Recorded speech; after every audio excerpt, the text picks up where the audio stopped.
నమస్తే, welcome to Andhraprabha TV. నేను సౌజన్య. మీర్పేట్లో గురుమూర్తి గారు వాళ్ళ వైఫ్ని చంపినటువంటి ఘటన ఏదైతే ఉందో అది తలుచుకుంటేనే ఒళ్ళంతా గగ్గురు పొడుస్తుంది. సో మరి దానికి సంబంధించి సిపి ప్రెస్ మీట్ కూడా పెట్టారు, చాలా వ్యాఖ్యలు కూడా చేయడం జరిగింది.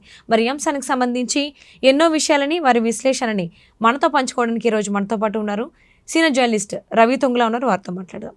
నమస్తే రవి గారు. నమస్తే అండి. మీర్పేటలో జరిగినటువంటి మాధవి గారి ఘటన ఏదైతే ఉందో, అంటే ఆయన ఇలా చేశారు వాళ్ళ వైఫ్ని అన్నప్పుడు చాలామందికి చాలా రకాలైనటువంటి డౌట్స్ వచ్చాయి. అంటే ఆ మాంసాన్ని ఆయన ఉడకబెట్టినప్పుడు కానీ, లేకపోతే బోన్స్ని కాల్చి పొడి చేశారా అంటున్నారు కదా. సో అప్పుడు కానీ అసలు చుట్టుపక్కల వాళ్ళకి తెలియలేదా, అసలు ఏంటి అనేటువంటి డౌట్స్ అందరికీ వచ్చాయి. మరి పోలీసుల విచారణలో ఒక కొలిక్ వచ్చింది కాబట్టి అప్డేట్స్ ఏమున్నాయి దీనికి సంబంధించి? ఈ మీర్పేట ఘటన జరిగినప్పటి నుంచి, అంటే బయటకు వచ్చినప్పటి నుంచి ప్రతి అంశంలో ఏదో ఒక సెన్సేషన్ క్రియేట్ చేస్తూనే ఉందండి. ఫస్ట్ ఆఫ్ ఆల్ అసలు ఈ కేసు బయటికి రాగానే దీన్ని ఒక పోలీసు ఒక మిస్సింగ్ కేసు అనుకున్నారు. సో ఎంక్వైరీ చేసిన తర్వాత అతను భార్యని చంపి, అంటే కావాలనే గోడ కేసు కొట్టి, అంటే పోలీసులు ఇవాళ కన్ఫర్మ్ చేశారు ఆ భార్యని ఎలా చంపాడు. ఎలా అంటే ఆవిడతో గొడవ పెట్టుకుని ఆవిడ తలని గోడకేసి 2 సార్లు కొట్టాడండి. 2 సార్లు కొట్టి ఆవిడ చనిపోయింది ఇంకా కన్ఫర్మ్ చేసుకోవడం కోసం గొంతు కూడా పిసికి చంపేశాడు. చనిపోయింది అని కన్ఫర్మ్ చేసుకున్న తరువాత అప్పుడు తన ప్లాన్ అమలు చేయడం మొదలుపెట్టాడు. ఆ తర్వాత మనకు తెలిసిందే కదా, మొత్తం బాడీని మొత్తం ముక్కలుగా స్మాష్ చేసి ఆ మాంసాన్ని మొత్తం కుక్కర్లో, అంటే వేడి హీటర్లో మొత్తం తగలబెట్టి కాల్చేసి మొత్తం ఒక మాంసం ముద్దలా తయారు చేసి ఉడకబెట్టి దాంతో పొడి చేసి, ఆ తర్వాత ఆ బోన్స్ను కూడా మొత్తాన్ని కాల్చి ఒక పొడిగా జల్లి దాన్ని డ్రైనేజీలో వేయటం, పక్కన ఉన్న జల్పల్ ఆ చెరువులో పడేయటం, ఇవన్నీ చేశాడు. ఇవన్నీ ఇతను చెప్తున్న తర్వాత వాళ్ళు పోలీసులు ఆశ్చర్యపోయారంట. ఇంకా ఇవాళ ప్రెస్ మీట్లో సిపి గారు ఏమన్నారని చెప్పిన, హైదరాబాద్లో ఆయన కెరీర్లో ఇంతవరకు ఎలాంటి కేసు చూడలేదంట. సిపి గారి కెరీర్లో అంత దారుణం అంట. అంటే అతను క్వశ్చన్లు అడుగుతుంటే గురుమూర్తిని విచారణలో అతను చెప్పే సమాధానాలు, అతను చెప్తున్న విధానం చూసి వాళ్ళు ఆశ్చర్యపోతున్నారంట. చాలా స్టబన్గా, చాలా సటిల్డ్గా జరిగింది, చేసాం, ఈ టైపు సమాధానాలు చెప్పాడంట. ఇంత కూడా తన దగ్గర మానవత్వం, పశ్చాత్తాపం లేదంట. అంటే ఇంత జరిగింది, ఇంత దారుణంగా భార్యని చంపేశాడే అన్న ఫీలింగ్ ఆయనకి ఎక్కడా లేదంట. ఇంకో ఇంట్రెస్టింగ్ మ్యాటర్ ఏంటంటే, ఆయన చంపేసిన తర్వాత 2 రోజుల తర్వాత పిల్లల్ని తీసుకొచ్చి ఆ ఇంట్లోనే పడుకున్నాడు, పిల్లలతో సహా. అమ్మేది అని పిల్లలు అడిగితే ఇది బయటకు వెళ్ళిపోయి చెప్పుంటారు. అదే చెప్తున్నా కదండి, అసలు అమ్మాయి అంటే ఊరెళ్ళిందని చెప్పారు. వాళ్ళు కూడా నమ్మారు. నమ్మక తప్పదు కదా, ఏం చేస్తారు మరి, తండ్రి కూడా అబద్ధం చెప్తారని ఏ పిల్లలు అనుకోరు కదా. అలా జరిగింది. అయితే ఇవాళ దీని కేసు సంబంధించి గురుమూర్తి చంపాడని అతను వాంగ్మూలం ఇచ్చినా కానీ కోర్టులో దాన్ని ప్రూవ్ చేయాలంటే దానికి కొన్ని సాక్ష్యాలు కావాలి. ఆ సాక్ష్యాలు ఫోరెన్సిక్ ద్వారా అతను వేలిముద్రలు, ఇంట్లో రక్తం మరకలు, చిన్నపిల్లల దగ్గర తీసుకున్న డిఎన్ఏ ద్వారా మాధవి డిఎన్ఏ కనిపెట్టి చనిపోయింది ఇంట్లో ఒక మర్డర్ జరిగింది. ఆ చనిపోయిన వ్యక్తి మాధవి అని పోలీసులు కన్ఫర్మ్ చేశారు. విచారణలో గురుమూర్తి ఒప్పుకున్నాడు, ప్లస్ ఇది కన్ఫర్మ్ చేశారు. కాబట్టి ఇది ఆయన గట్టిగా శిక్ష పడే ఉంది. అయితే ఇప్పుడు ఇక్కడ అందరినీ కలిసివేసిన ప్రశ్న ఏంటంటే, మర్డర్ చేశాడు, గొడవ జరిగింది ఇంట్లో, భార్యను చంపాడు, సరే ముక్కలుగా నరికాడు. కానీ ఇలా చదువుతున్నప్పుడు చుట్టుపక్కల వాళ్ళకి ఎందుకు డౌట్ రాలేదు? అంటే మామూలుగా చికెన్ వండుతున్నప్పుడు వాసన వస్తుంది. లేదంటే మనకి ఇప్పుడు మామూలుగా ఈ మటన్ తలకాయ కూర వండినప్పుడు, తలకాయ కాల్చినప్పుడు చుట్టుపక్కల ఆ హెయిర్ అంతా ఆ మంటకి ఒక రకమైన స్మెల్ వస్తుంది. ఆ స్మెల్ కూడా వచ్చింది. అయినా కూడా చుట్టుపక్కల వాళ్ళకి ఎందుకు అనుమానం రాలేదనే యాంగిల్లో పోలీసులు ఎంక్వైరీ చేశారు. ఎంక్వైరీ చేస్తే ఆ ఎంక్వైరీలో కొన్ని షాకింగ్ విషయాలు తెలిసినాయి. గతంలో ఈ గురుమూర్తి రెగ్యులర్ గా ఈ మేక తలకాయ తీసుకొచ్చి ఇంట్లో వండేవాడంట. ఓకే, అలా వండుతున్నప్పుడు వాళ్ళు మొత్తం ఆ హెయిర్ అంతా పోవడానికి కాలుస్తారు కదా, నిప్పుల్లో కాల్చి మొత్తం శుభ్రంగా క్లీన్ చేసి కడిగి వండుకుంటారు కదా, కట్ చేసి. అలాగ జరుగుతుంది, ఇది మేక తలకాయ కాబట్టి కాల్చాడేమో అని వాళ్ళకి అలా అనుకున్నారట. ఇప్పుడు ఆమె తలకాయని మొత్తం కట్ చేసిన తర్వాత హెయిర్ అంతా తీసి హెయిర్ మొత్తం తగలబెట్టాడు గురుమూర్తి. పోలీసులు చెప్పిన ఇవన్నీ తగలబెట్టి ఆమెను అంత దారుణంగా చంపారు. అందుకే వాళ్ళకి ఎక్కడికి అనుమానం రాలా. ఇక రెగ్యులర్గా ఇంట్లో అరుపులు కేకలు వచ్చినాయి అనుకోండి, భార్యాభర్త గొడవ జరిగినప్పుడు అరుపులు కేకలు సాధారణమే. ఎవరైనా వస్తే ఏం అడుగుతారు. అది సంక్రాంతి సీజన్ అవ్వటం, సంక్రాంతి సీజన్లో అందరూ ఊరు వెళ్ళటం, చాలా తక్కువ మంది ఉండటం. అదే టైంలో ఆవిడ కూడా ఊరు వెళ్ళిందని అనుకోవడం. చుట్టుపక్కల వాళ్ళు ఇప్పుడు మామూలుగా ప్రతిరోజు ఇంటికి బయటకు వచ్చి కనిపించే ఇల్లాలు ఒక 2 రోజులు కనపట్లేదంటే సంక్రాంతి సీజన్లో ఎవరేమనుకుంటారు? అందరూ ఊరు వెళ్ళారు ఏమనుకుంటారు? పిల్లలు లేరు, భార్య లేదు, ఆయన ఒక్కడే ఉన్నాడు, ఏమనుకుంటారు అందరూ? అలాగే అనుకున్నారు. అదే మంచి సమయం అనుకుని అంతకు ముందు రోజు, అంటే మర్డర్ జరగడానికి ముందు రోజు ఇద్దరు కలిసి సినిమాకి వెళ్ళొచ్చారు. సినిమాకి వెళ్ళొచ్చిన తర్వాత ఆవిడతో కావాలని గొడవ పెట్టుకున్నాడు గురుమూర్తి. కావాలని గొడవ పెట్టుకుని ఆవిడని చంపేశాడు, గోడకేసి తలకేసి కొట్టి చంపేసిన కన్ఫర్మేషన్ చేసిన తర్వాత అప్పుడు దాని బాడీని ముక్కలుగా నరిగేశాడు.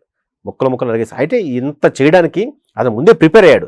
భార్యని చంపాల్సినటువంటి అవసరం ఎందుకు వచ్చింది గురుమూర్తి కంటే? ఆయన ఇచ్చిన సమాధానం ఏంటి? సో మొదటి నుంచి భార్యతో అతను గొడవలు ఉన్నాయి. ప్లస్ అంటే ఇందులో రెండు రకాల అనుమానం ఉంది, రెండు రకాల వెర్షన్ చెప్తున్నారు. ఒకటేమో భార్య మీద అనుమానం ఉందని, అయితే ఇంకో వెర్షన్ కూడా ఉంది. సో ఇతనికి వాళ్ళ సంబంధించిన ఊళ్ళో ఒక వివాహేతర సంబంధం ఉంది, అందుకని దానికి అడ్డుగా ఉన్న భార్యని తొలగించుకోవాలనుకున్నాడని ఇంకో వెర్షన్ కూడా నడుస్తుంది. పోలీసుల ఎంక్వైరీలో తేలుతుంది.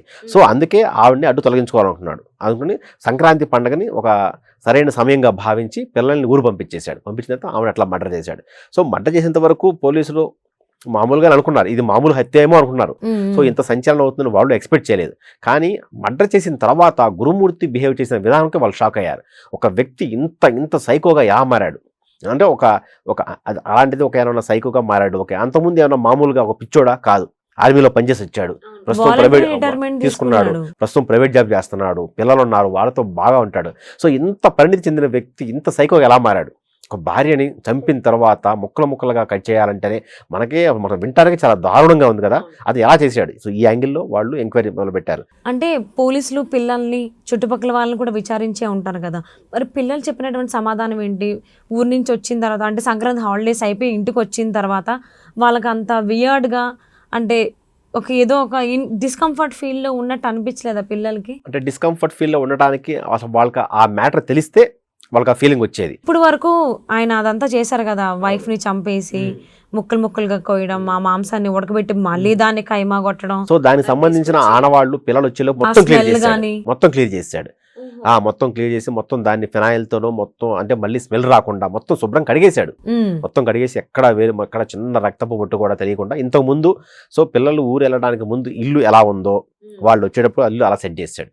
మరి పోలీసులకి మాధవి గారి డిఎన్ఏ ఎలా దొరికింది? రక్తపు మరకలు అంటే ఎంత క్లీన్ చేసినా కానీ ఎక్కడో చిన్న ఉంటాయి కదండి. ఇప్పుడు మామూలుగా చిన్నప్పుడు ఇప్పుడు ఎంత పెద్ద నేరస్తుడైనా చిన్న క్లూ చిన్న డీటెయిల్స్ వదిలేస్తారు.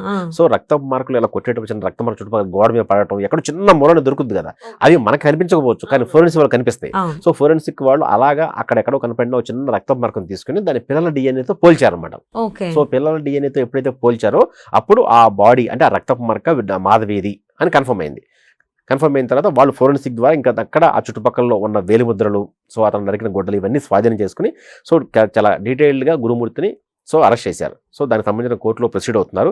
అయితే ప్రెస్ మీట్ పెట్టిన తర్వాత వాళ్ళు చెప్పిన విధానం చూస్తే అంటే ఇలాంటి కేసు ఇంత దారుణమైన కేసు మాత్రం వాళ్ళు ఎప్పుడు చూడలేదు పోలీసులు చెప్తున్నారు. అంటే మనం వినడానికి కూడా చాలా చాలా దారుణంగా ఉంది కదండి. ముక్కలు అంటే ఇవి మనకి ఎక్కడో ఏదో వెబ్ సిరీస్లోనో ఏదో సినిమాల్లో కనిపిస్తాయి.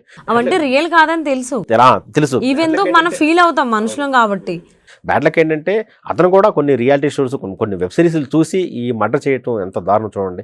ఈయన కూడా సినిమాలు చూసి ఇన్స్పైర్ అయ్యి మొత్తం ఇన్ఫర్మేషన్ తెలుసుకున్నాడు ఆ సినిమాల వల్ల.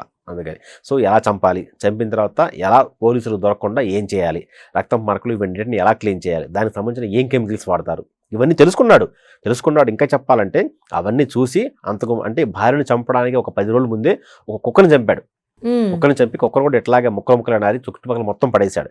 ఎక్కడ ఎవరికి ఏ డౌట్ రాలేదు అని కన్ఫర్మేషన్ తెలిసిన తర్వాత అంటే సో ప్లాన్ ఎగ్జిక్యూట్ చేశాడు అనమాట. ముందు రిహార్సల్ చేశాడు. రిహార్సల్ చేసిన తర్వాత మొత్తం దానికి తగ్గట్టుగా ప్లాన్ ఎగ్జిక్యూట్ చేశాడు. సో సేమ్ అలానే కుక్కను కూడా మాంసం ముద్దలుగా చేసి బోన్స్ తీసుకు అంటే కలిసి మొత్తం పడేసిన తర్వాత ఎవరన్నా వస్తారేమో చూస్తారేమో ఏంటి ఇలా జరుగుతుందని అంటారేమో చూశాడు. ఎక్కడ ఎవరి నుంచి అలాంటి రెస్పాన్స్ లేదు. సో కాబట్టి ఆ ప్లాన్ ఇంప్లిమెంట్ చేశాడు. ఇంప్లిమెంటేషన్లో భాగంగా భార్యను చాలా దారుణంగా చంపేసి ఇట్లా చేశాడు. పోలీసులు మీడియాకు చెప్తున్న విధానం కూడా వాళ్ళు చాలా షాక్ అయ్యారంట. ఇలాంటి దారుణమైన కేసు ఈ మధ్య కాలంలో గతంలో కూడా మా సర్వీసులో ఎప్పుడు చూడలేదు, అంటే ఇలాంటి ఒక కరడు కట్టిన నేరస్తుని ఎప్పుడు చూడలేదని చెప్తున్నారు. అది సో గురుమూర్తికి సరైన శిక్ష పడాలి. భార్యని హింసించి కట్టుకున్న భార్యని నమ్ముకుని వచ్చిన భార్యని హింసించిన గురుమూర్తికి సరైన శిక్ష పడాలని ప్రతి ఒక్కరు కోరుతున్నారు. అవును, అంటే అసలు వయసుతోని అలాగే జెండర్తో కూడా సంబంధం లేకుండా ప్రతి ఒక్కరూ మాధవి గారికి న్యాయం జరగాలి, ఈయనకి ఖచ్చితంగా అంటే మళ్ళీ ఇలాంటి పనులు చేయాలని ఆలోచన వస్తేనే భయపడేలాంటి శిక్ష వేయాలని చెప్పి అందరూ కోరుకుంటున్నారు. సో మరి గురుమూర్తి గారికి అలానే జరగాలి, మంచి శిక్ష పడాలి. మళ్ళీ ఆడవాళ్ళ మీద ఏమన్నా చేయాలి అని అంటే అఘాయిత్యాలు కానీ ఇలాంటివి ఏమన్నా పాల్పడాలంటే వెనకడుగు వేసేలాగా ఉండాలి. శిక్షలు కూడా చట్టాల్లో కూడా మార్పులు రావాలని అంటున్నారు. మరి చూద్దామండి ఏం జరుగుతుంది అనేది. థ్యాంక్ యూ సో మచ్ రావు గారు. థ్యాంక్ యూ అండి.